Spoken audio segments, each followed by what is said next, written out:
இப்போ நம்ம வந்து 1947 நம்ம நாடு என்னதான் சுதந்திரம் அடைஞ்சிருந்தாலும் 1956 தான் நம்ம தமிழ்நாடுன்னு தனியாக நம்ம வந்து வாங்கி நம்ம தமிழ்நாடுக்குன்னு ஒரு சுதந்திரம் கிடைச்சி நம்ம தனி தமிழ்நாடாக உருவாகி நம்ம தமிழர்கள் இங்கே ஒற்றுமையாக வாழ்ந்துட்டு இருக்கோம். இன்னைக்கு தான் அந்த வாங்கின நாள். இது வந்து நம்ம தமிழர்களோட தமிழ்நாடு நாள்னு நம்ம அழைக்கிறோம்.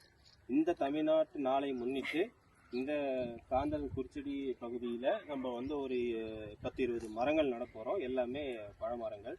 நம்ம இளைஞர் அணி மாணவர் அணி எல்லாரையும் வச்சு இந்த நிகழ்வு இப்போ ஆரம்பிக்குது. ஒரு 20 மரம் வந்து பழமரங்கள் பழ வகைகள் இருக்குது. இந்த மரங்கள் வந்து என்னென்ன மரம் இருக்கு? இது வந்து ஆரஞ்சு, சாத்துக்குடி, பிச்சிஸு, ஸ்ட்ராபெரி கோவா மற்றும் நாகப்பழம், விக்கிப்பழம். இந்த வகையான மரங்கள் ஒரு 10-20 மரங்கள் வந்து இந்த காந்தல் பகுதியில் நடுறோம். இதை நீங்கள் வந்து பத்திரமா பார்த்துக்கணும். ஒரு மரங்கிறது வந்து சாதாரண விஷயம் இல்லை. ஒரு மரத்தை வளர்த்து விட்டோம்னா அது ஒரு 100 வருஷத்துக்கு 300-500 வருஷத்துக்கு நமக்கு வந்து பலன் தரும்.